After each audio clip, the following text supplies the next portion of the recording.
وعلیکم السلام جی قبلہ، میری آواز آ رہی؟ آواز آ رہی آپ؟ جی قبلہ، کیا حال ہے؟ ٹھیک ہے، خیریت سے مولا ہیں؟ کا کرم، مولا کا کرم، مولا جی قبلہ، میرا سوال یہ تھا کہ اصول کافی میں جو اردو عبارت ہم پڑھ چکے ہیں اس کا کچھ مفہوم اس طرح سے نکلتا ہے کہ وضو جو ہے نا وہ آپ ایک بار ہی کر سکتے ہیں، یعنی ہمارے یہاں تو بچپن سے لے کر آج تک ہم نے جو سنا، جو پڑھا کتابوں میں، وہ یہی تھا کہ 3 بار کرنا ہے، ٹھیک ہے، دونا یا 2 بار کرنا ہے۔ جی دونا، دونا دونا دونا جی چلے ہم وہ تو احادیث، میرا اصول ارادہ کافی تھا کہ آج دکھاؤں، وہ احادیث دکھائیں گے آپ کو میں انشاءاللہ تبارک و تعالی۔ وضو کے جو احادیث تھے وہ میں آج دکھانا چاہ رہا تھا، میں وضو پر ہی بات کرنا چاہ رہا تھا، پھر میرا دل ارادہ بدل گیا، پھر میں نے جو ہے یہ اس قضیے پہ بات کی جو آج میں نے بات کی نا، آپ کا فون بھی کٹ گیا۔ تو میرا ارادہ یہی تھا کہ میں شروع میں احادیث دکھاؤں اصول کافی کی، اصول تو نہیں، فروع کافی وضو، تو احادیث انشاءاللہ دیکھیں گے اس میں کیا لکھا ہے، ٹھیک ہے۔ السلام علیکم، بات کرو بھائی۔ وعلیکم السلام ورحمۃ اللہ علیہ، سب ٹھیک ہیں، خیریت سے ہیں؟ مولا کا کرم، مولا کا کرم۔ کافی ٹائم سے کال میں لا رہا ہوں، نہیں مل رہی، خدا سلامت رکھے آپ کو، بڑی اچھی گفتگو فرما رہے ہیں۔ پاکستان میں ایک سوال ہے، بہت ہی زیادہ اجاگر کیا ہوا ہے انہوں نے، شیعوں نے ہمارا جینا آرام کر دیا ہے۔ یہ اچھا، سوال آپ سے کرنا تھا کہ آپ کا بھی کوئی آ جائے اوپینین وغیرہ اس کے اوپر، کہ یہ بتائیں کہ کیا ہم کو اکثر لوگ جو ہے وہ نماز میں علی ولی اللہ نہیں پڑھتے ہیں، تو یہ ہمیں حرامی کہتے ہیں پاکستانی شیعہ، یہ کہتے ہیں جو نماز میں علی ولی اللہ نہیں پڑھتا وہ حرامی ہے۔ تو اس حوالے سے بتائیں کہ جو نہیں پڑھتا تو اس کے بعد کیا ہے؟ نہیں نہیں نہیں، وہ اگر دشمن ہے تو حرامی ہے، اگر دشمن نہیں ہے، اگر دشمنی نہیں ہے اہل بیت علیہ السلام سے تو حرامی نہیں ہے، ٹھیک ہے۔ نہیں وہ شیعہ ہے، میں اپنی بات کروں تو میں شیعہ ہوں لیکن نہیں پڑھتا، اور وہ کہتے ہیں یہ دشمن ہے اللہ کا جو علی ولی نہیں پڑھتا، اس کو کوئی علی حدیث کا دکھائے نام نا، نماز میں آنے نہیں لاتا۔ دیکھیں وہ اس کی کوئی حدیث ہی نہیں ہے، کوئی روایت ہی نہیں ہے، وہ اپنے آپ سے حکم بناؤ، یہ تو دین میں بدعت تو یہ اسی طرح داخل ہوتا ہے، آپ بیٹھ کے دین میں داخل کرتے جائیں۔ جی جی اچھا، دین میں اور داخل کرتے جائیں اپنی مرضی سے۔ دوسرا سوال وہ پاکستان میں جو ہے نا، پاکستان میں وہ بیچارے شیعہ جو ہیں ان میں جہالت بہت ہے، ویسے مخالفین بھی بہت جاہل ہیں، ہاں بہت جہالت بہت زیادہ ہے، نادانی بہت زیادہ ہے، اور ہمارے علماء جو ہیں وہ بھی ہاں وہ بھی عوام سے ڈرتے ہیں، وہ ایسی باتیں نہیں کہتے جس سے عوام میں ان کی مقبولیت کم ہو جائے، ٹھیک ہے نا۔ تو اس سبب سے اگر کوئی سچی بات کہے جس سے عوام میں مقبولیت کم ہوتی ہے تو پھر وہ بیچارے اس کو جو ہے معاشرے میں نہیں رہ سکتا، شیعوں کے درمیان پھر وہ کام نہیں کر سکتا، آپ کو پتہ ہے معاشرے میں وہی مولوی مقبول ہوتا ہے، وہ اسی کی شہرت ہوتی ہے جو وہی بات کرے جو لوگوں کو پسند ہو، جو سب کو پسند ہو، ٹھیک ہے نا۔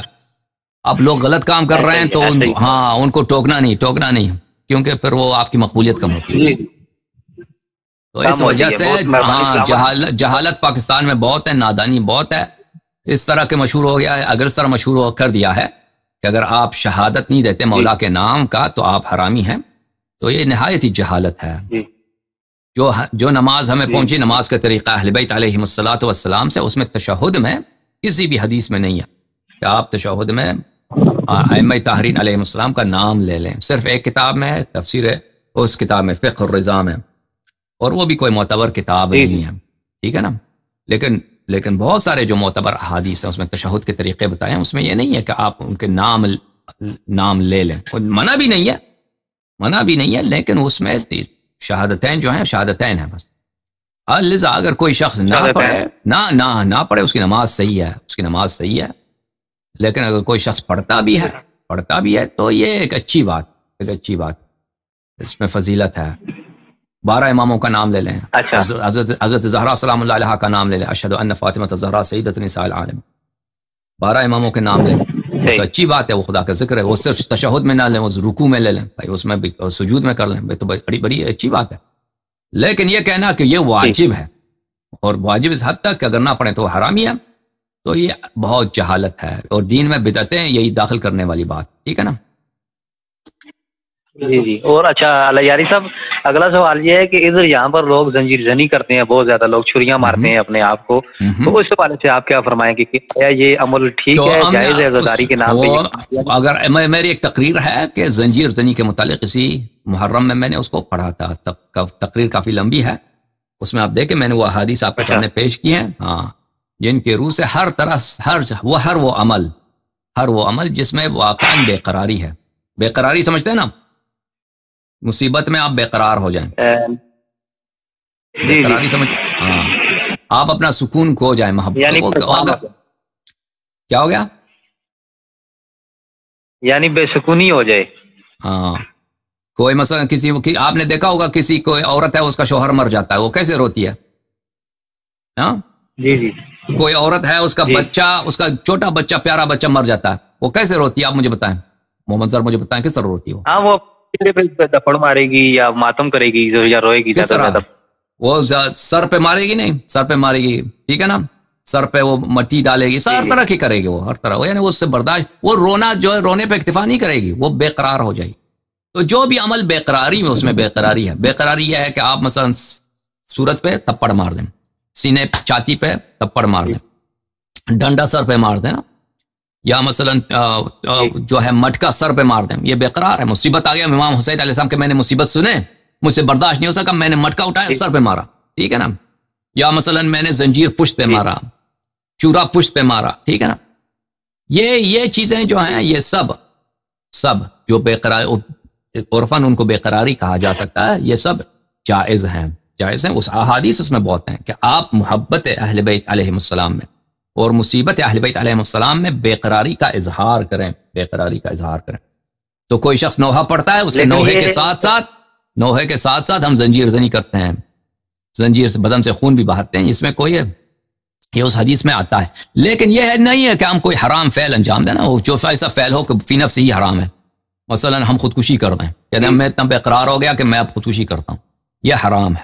لیکن جو فعل حرام نہیں ہے، چہرے پہ تپڑ مارو، پشت پہ زنجیر مارو، پشت پہ چوری لگاؤ، خون نکلے، یہ حرام توڑی ہے، ٹھیک ہے نا. رسول پاک صلی اللہ علیہ وسلم حجامت کرواتے تھے، پشت سے خون نکلواتے تھے.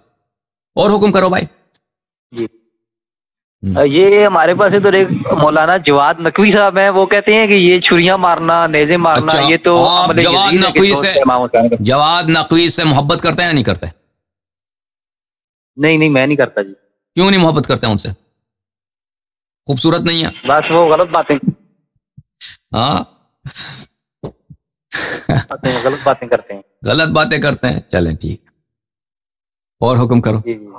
ہاں، خدا حافظ یا علی مدد. بس یہی تھا، یہ خدا حافظ، خدا حافظ. حکم جناب. السلام علیکم. ہیلو، السلام علیکم. السلام علیکم.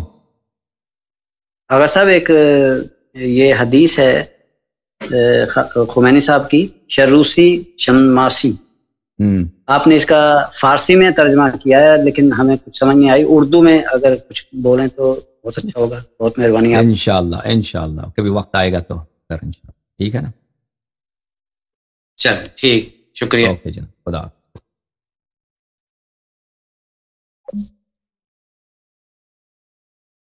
السلام علیکم. بات کرو. وعلیکم السلام. جی جناب. جی پوچھنا تھا، آپ نے فقہ الرضا کے بارے میں بتایا، اس کی آتھینٹسٹی کیوں مشکوک ہے؟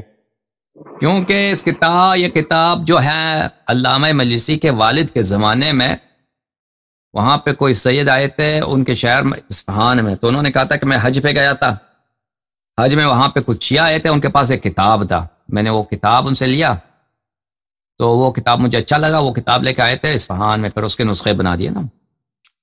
تو یہ کتاب کا لکھنے والا کون ہے، کہاں سے آیا، یہ کوئی معلوم نہیں ہے. یہ بعد میں کئی صدیوں کے بعد ظاہر ہوا ہے، ٹھیک ہے نا. اس لیے اور یہ کہتے ہیں فقہ الرضا، معلوم نہیں ہے لکھنے والا کون ہے، اس کا لکھنے والا اس کا کون ہے. یہ کتاب اس کو نسبت دے دے امام رضا علیہ السلام سے، یہ بھی ثابت نہیں ہے. وہ کئی صدیوں کے بعد اس کو ملا ہے، وہ لے کے آیا، اس کو زوار سے پکڑ کے لے کے آیا وہ حج کے قافلے پہ، بس اس کو اچھا لگا، اس میں روایات ہیں، اس میں کچھ اچھی باتیں ہیں اور کچھ ایسی باتیں ہیں جو کسی دوسرے کتاب میں نہیں ہیں. اب اس کا اصلی مصنف کون تھا وہ اللہ ہی جانتا ہے. اور حکم کرو. اور اس میں یہ بھی ہے شاید وضو کا ڈسٹارٹڈ فارم. میں اس کتاب کا مطالعہ اتنا نہیں کرتا، اس لیے کہ میں نے کہا نا کہ وہ معتبر نہیں ہے. اور حکم کرو. ہو سکتا ہے اس میں بہت ساری باتیں ہوں.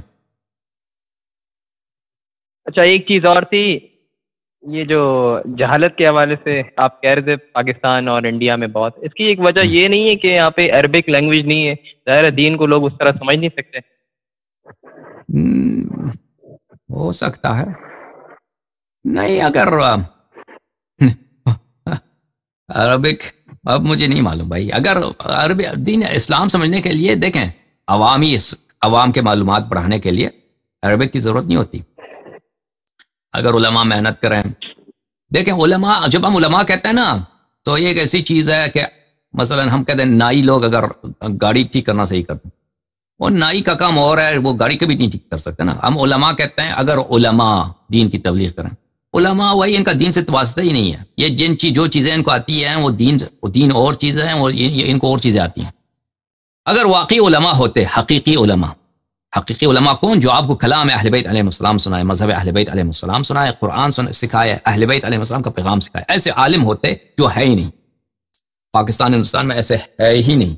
ہوتے محنت کرتے تو عربی سیکھے بغیر لوگوں کا معیار بہت اونچا ہو جاتا. لیکن ایسے عالم نہیں ہے. جو عالم ہیں اوٹ پٹانگ جانتے ہیں. وہ کیا اوٹ پٹانگ ہوگا؟ کیا ہوتا ہے 10 مجالس، زیادہ سے زیادہ 15 مجالس، 20 مجالس، 25 مجلس، ختم بات. اسی 25 مجالس کو ریسائیکل کریں گے وہ اکثر اوٹ پٹانگ ہی ہوتا ہے. اور اس کے علاوہ کچھ فتوے آتے ہیں ان کو، فتوے سیستانی نے یہ بولا ہے، خوئی نے یہ بولا ہے، اس طرح کرو وہ کرو. بس یہ عالم ہے ہمارے. اور ان چیزوں کا دین سے، دینی باتوں سے شباہت ہے، یعنی ان میں کچھ مشترکات ہیں مذہب اہل بیت علیہ السلام سے، لیکن وہ مذہب اہل بیت علیہ السلام نہیں ہے. اس لیے جب ہم علماء کہتے ہیں علماء اگر دین کی خدمت کریں تو یہ غلط بات ہے. کیونکہ جو موجودہ علماء ہیں اس طرح ہے کہ کہتے ہیں اگر نائی، وہ کیا کریں، نائی لوگ جو ہیں وہ گاڑی ٹھیک کرنا کر دیں، وہ تو نائی سے گاڑی ٹھیک نہیں ہو سکے گا نا، اس کے لیے آپ کو میکینک کی ضرورت ہوگی. صحیح ہے کہنا چاہیے کہ اگر حقیقی علماء ہوتے وہ آپ حدیث کی کتابوں کا ترجمہ کرتے، شرح کرتے، سکھاتے، تبلیغ کرتے، ممبروں پہ صحیح باتیں کی جاتی ہیں، ٹھیک ہے نا، تو لوگوں کا معیار بہت اوپر آ جاتا ہے. یہ بات آپ کی ٹھیک ہے، لیکن میں نے ایک بات نوٹ کی کہ جو میجورٹی آف علماء ہیں وہ خود عربی عبارت پڑھنے میں کمزور ہیں، اٹک جاتے ہیں، وہ اس طرح سے پڑھ رہے ہوتے ہیں. بالکل صحیح فرمایا. میں نے کہا نا، کل میں نے کہا تھا نا کہ کیوں سیستانی صاحب کی ابھی تک کوئی کلپ نہیں ہے. آپ کو پتہ نہیں ہے سیستانی جو ہیں عراق کے بے تاج بادشاہ ہیں، پرائم منسٹر وہ بناتے ہیں، پارلیمنٹ پہ وہ کس کی میجورٹی ہوتی ہے وہ تعین کرتے ہیں. وہ کانسٹیٹیوشن عراق کا انہوں نے، ان کے بیٹے نے لکھا ہے. آپ کو پتہ ہے پورا کانسٹیٹیوشن، تیل ایران کا جو، عراق کا جو تیل ایکسپورٹ ہوتا ہے ان کے زیر نگرانی تیل ایکسپورٹ ہوتا ہے، اس میں سے کتنے پیسے یہ لوگ اٹھاتے ہیں اللہ ہی جانتا ہے. تو عراق میں اگر عراقی لوگ جو ہیں بہت اجازت سنیے عراقی لوگ جو ہیں بہت قوم پرست ہیں. عراقی جو شیعہ بھی ہیں وہ اپنے ملک سے بہت پیار کرتے ہیں، وہ اپنے عرب ہونے پہ بہت ان کا فخر ہے، ٹھیک ہے نا. اب سیستانی صاحب 70 سال سے رہ رہے ہیں، وہ عربی نہیں بول سکتے. عربی آتی ہے ان کو، کتاب دے دیں وہ پڑھ لیں گے. اگر یہ کتاب ان کو دے دیں نا وہ کتاب پڑھ لیں گے، لیکن وہ بول نہیں سکتے. اگر کوئی عربیوں سے بات کرے، عربی سمجھتے نہیں ہو، اس طرح محاورہ ان کو نہیں آتا. تو اس لیے ان کے کوئی کلپ ہے ہی نہیں. ایک چیز ایڈ کرنا چاہتا ہوں، کلپ ہے نہیں. بات سنو آپ، میرے بات ختم ہوا تو آپ وہ بولے نا.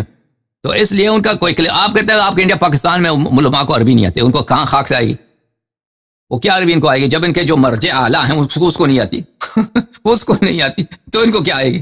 ان کے مراجع کو آپ حدیث، وہ اگر عربی آتے بھی ہے نا وہ اتنا نہیں آتی کہ وہ حدیث سمجھ سکیں اور وہ قرآن صحیح طرح سے اس کی تفسیر کر سکیں. یہ اکثر کو نہیں آتی، یعنی آتی ہے اس طرح بہت، وہ کم لوگ ہوتے ہیں، اکثر کو نہیں آتی. سمجھ میں آئی نا بات آپ کو؟ تو آپ کے جو انڈیا پاکستان کے جو مولوی ہیں جو اکثر تو یہ قم سے پڑھ کے آئے ہیں نا، ابھی موجودہ دور کے علماء، یہ بیچارے قم جا کر یہ جو ہیں، میں آپ کو بتاتا ہوں، پہلی ان جن مدارس میں پڑھتے ہیں اس کا ہدف یہ نہیں ہوتا کہ یہاں سے بہترین شیعہ عالم جو ہیں ان کی تربیت کی جائے تاکہ وہ دین کی خدمت کریں. ہدف بالکل یہ نہیں ہوتا. ان کا ہدف یہ، ان مدارس کا ہدف یہ ہوتا ہے کہ ایسے لوگوں کا تربیت کیا جائے تاکہ ان کے ذریعے پاکستان ہندوستان کی شیعوں کو ایرانی سیاست اور ولایت فقی کتابیں کیا جائے، ٹھیک ہے نا. اس لیے آپ کے علماء جو ہیں ایک اور مقصد کے لیے ان کی تربیت ہو چکی ہے، وہ مقصد اور ہے، دین اور ہے. اور جناب حکم کرو. آپ قبلہ بات نہیں کر رہے، ناراض ہو گئے ہم سے.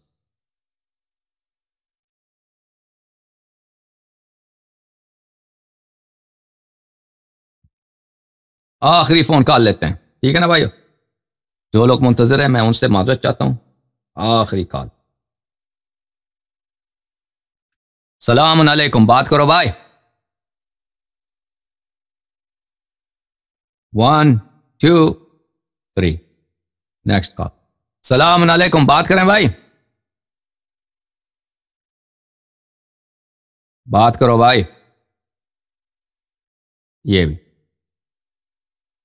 السلام علیکم، بات کریں بھائی صاحب.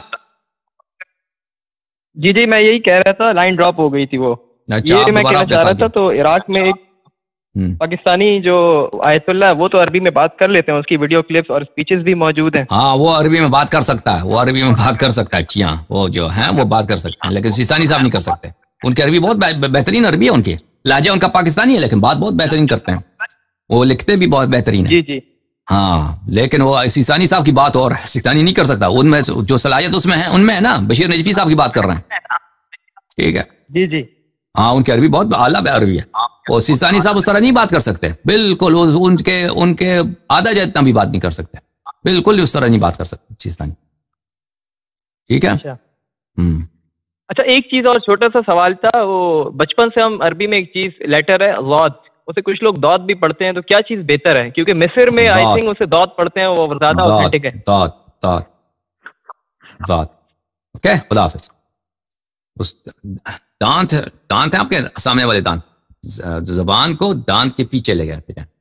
دانت کے پیچھے، دانت کا جو یہ آپ کے دانت ہے نا، یہ دانت اگر دانت کے پیچھے اس طرف، اس کے بالکل دانت کی جڑ ہے، زبان کی نوک اس سے لگا دانت. اب دیکھیں اب لوگ کیسے کیسے سوال کرنے شروع ہو گئے بھائی.